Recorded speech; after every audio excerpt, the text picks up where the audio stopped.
गंगा की धारा पावन बहे सूर्य के रथ पर समय कहे संक्रांति का पर्व है। शुभ अवसर है दान पुण्य से सजे भक्तों के घर सत्य और धर्म को हो सदैव माना संक्रांति।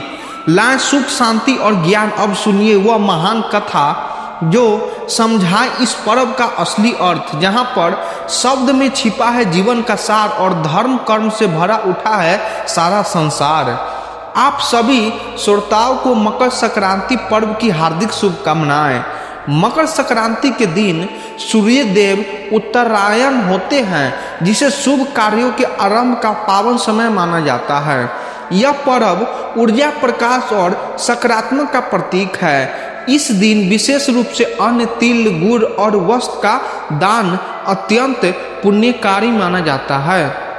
पवित्र नदियों में स्नान आत्मा की शुद्ध का संकेत है और इस दिन सुनी जाने वाली कथाओं का श्रद्धा पूर्वक श्रवण करने से जन्म जन्मांतर के पापों से मुक्ति मिलती है।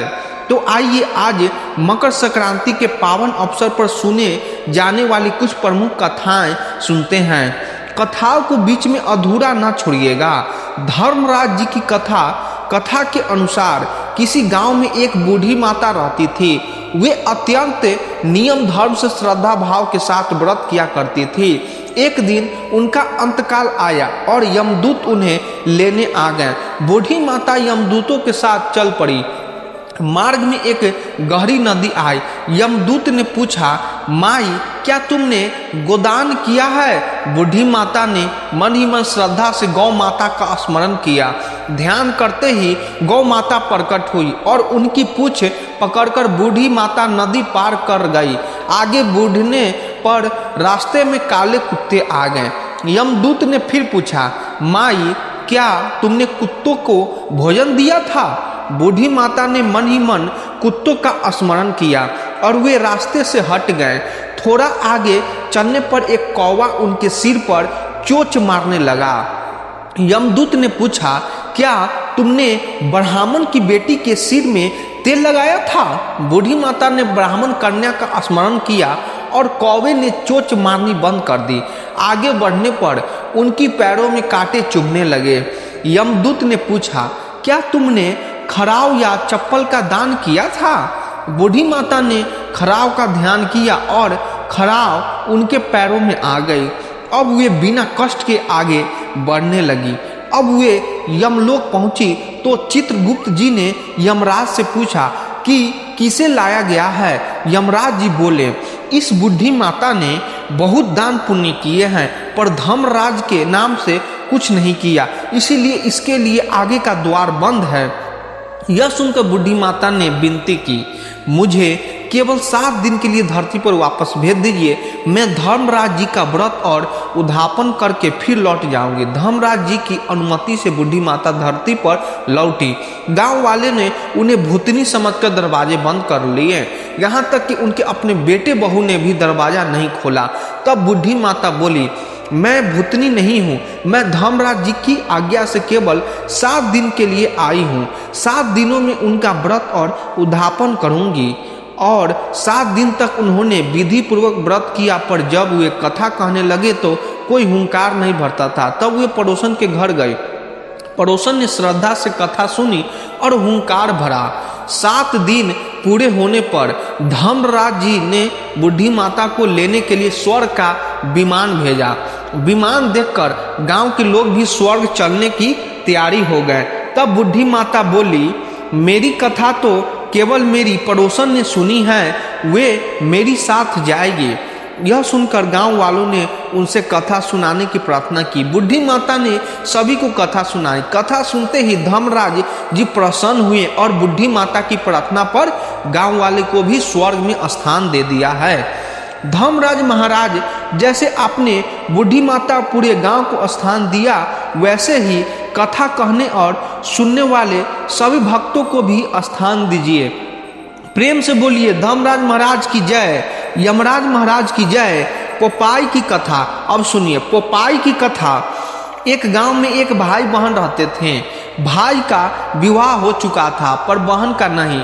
बहन नाम पोपाई था। वो सदैव व्रत, नियम और भक्ति में लीन रहती थी।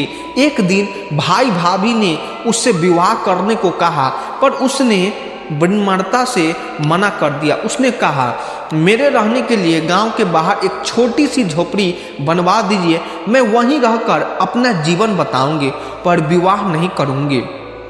फिर उसने गांव वालों से कहा, आप अपने गाय बछड़ों को मेरी झोपड़ी के पास चरने के लिए छोड़ दिया करें, मैं उनकी देखभाल करूंगी और जो भी बचा खुचा भोजन हो वह मुझे दिया करे, मैं उसे ही गुजारा कर लूंगी। इस प्रकार समय बीतता गया। एक दिन उस देश का राजा शिकार के लिए जंगल जा रहा था। उसकी दृष्टि गांव के बाहर बनी पोपाई की झोपड़ी पर पड़ी। राजा ने झोपड़ी के पास जाकर आवाज लगाई, यहाँ कौन रहता है?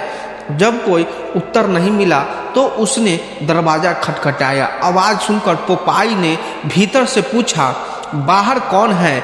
बार बार दरवाजा क्यों खटखटा रहे हैं? तब राजा ने बाहर से उत्तर दिया, मैं इस देश का राजा हूँ, मैं तुम्हारे साथ विवाह करना चाहता हूँ। यह सुनकर पोपाई बोली, राजन अपने महल लौट जाइए, मैं पराय पुरुष का मुख नहीं देखती।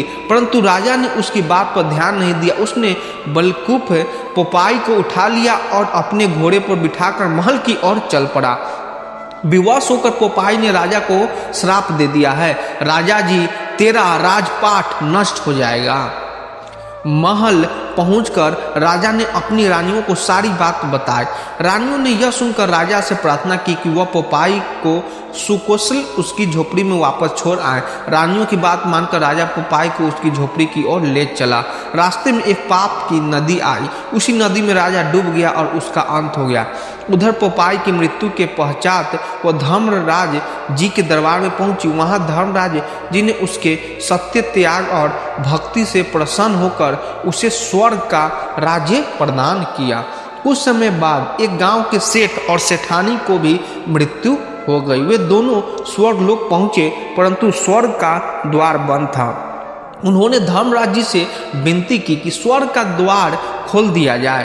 तब धर्मराज जी बोले, इस द्वार पर तो पोपाई का राज है। सेठ सेठानी बोले, प्रभु हम पोपाई को नहीं जानते। तब धर्मराज जी ने कहा, मैं तुम्हें 7 दिन के लिए मृत्यु लोक अर्थात धरती पर वापस भेजता हूँ। वहाँ जाकर 8 खोपड़े में राई भरकर ऊपर 5 वस्त्र रखकर कथा सुनना और उद्धापन करना और इस प्रकार कहना, राज्य है पोपाई का, लेखा लेगी राई राई का, बोली पोपाई की जय। पाल पथवारी माता और विनायक जी की कथा। अब सुनिए, पाल पथवारी माता और विनायक जी की कथा। एक बार पाल माता, पथवारी माता और विनायक जी तीनों में यह विवाद हो गया कि उनमें से कौन बड़ा है। तीनों ही स्वयं को श्रेष्ठ सिद्ध करने लगे। तभी वहां से एक ब्राह्मण का लड़का गुजरा। तीनों ने उसे रोक लिया और पूछा, बता हम तीनों में सबसे बड़ा कौन है? लड़के ने विनम्रता से कहा, अभी मैं एक आवश्यक कार्य से जा रहा हूँ, कल आकर उत्तर दूंगा। वहाँ घर पहुँचा और सारी बात अपनी माँ को बताई। माँ ने समझाया, बेटा किसी को भी छोटा मत बताना, समझदारी से उत्तर देना। अगले दिन लड़का पाल मात, पथवारी माता और विनायक जी के पास पहुंचा। उसने कहा, पाल माता आप सबसे बड़ी है, लोग आते जाते समय आपको पैर की ठोकरें लगा कर जाते हैं, फिर भी आप किसी के नाराज नहीं होती। फिर उसने पथवारी माता से कहा, पथवारी माता आप भी महान हैं, कोई भी कितने ही तीर्थ धर्म और कर्म कर ले परंतु आपकी पूजा किए बिना उसका कार्य पूर्ण नहीं होता। इसके बाद वह विनायक जी से बोला, हे प्रभु आप भी बड़ी हैं क्योंकि आप सभी देवताओं में प्रथम पूजनीय हैं। आवश्यक स्मरण के बिना कोई भी कार्य सिद्ध नहीं होता। लड़के की बात सुनकर तीनों प्रसन्न हो गए। उन्होंने कहा, तूने अपने बुद्धिमत्ता से हमें तीनों की ओर बड़ा बना दिया, हमारा आशीर्वाद सदा तेरे साथ रहेगा। यह कहकर उन्होंने उसे जौ के कुछ दाने दिए। लड़का मन ही मन सोचने लगा, प्राचीन समय की बात है, सूर्यदेव और उनके पुत्र शनिदेव के संबंध अच्छे नहीं थे।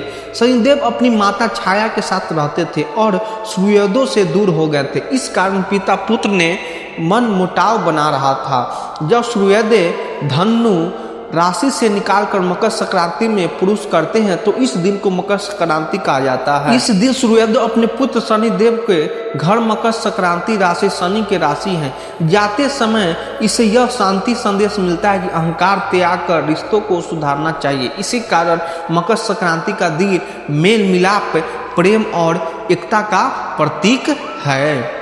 गंगा अवतरण से जुड़ी कथा। एक अन्य कथा के अनुसार राजा सागर के 60,000 पुत्र कपिल मुनि के श्राप से भस्म हो गए थे। उनके उद्धार के लिए राजा भागीरथी ने कठोर तपस्या की। उसकी तपस्या से परेशान होकर माँ गंगा स्वर्ग से पृथ्वी पर अवतरित हुई। जिस दिन गंगा पृथ्वी पर उतरी वहाँ दिन मकर संक्रांति माना जाता है। इसीलिए इस दिन गंगा स्नान का विशेष महत्व है। माना जाता है कि इस दिन स्नान, दान और जप से सभी पाप नष्ट हो जाते हैं। दान का महत्व। शास्त्रों के अनुसार मकर संक्रांति पर तिल, गुड़, खिचड़ी, वस्त्र, अन्न और धन का दान, ब्राह्मण और गरीबों को भोजन कराना अत्यंत पुण्यदानी होता है। कथा से मिलने वाली सीख। अहंकार छोड़कर रिश्ते सुधारे, दान और पुण्य का महत्व समझे, सूर्य की तरह जीवन में प्रकाश फैलाए। अच्छी वीडियो लगी तो चैनल को सब्सक्राइब कर दीजिए। आप लोग सपोर्ट करिए। धन्यवाद।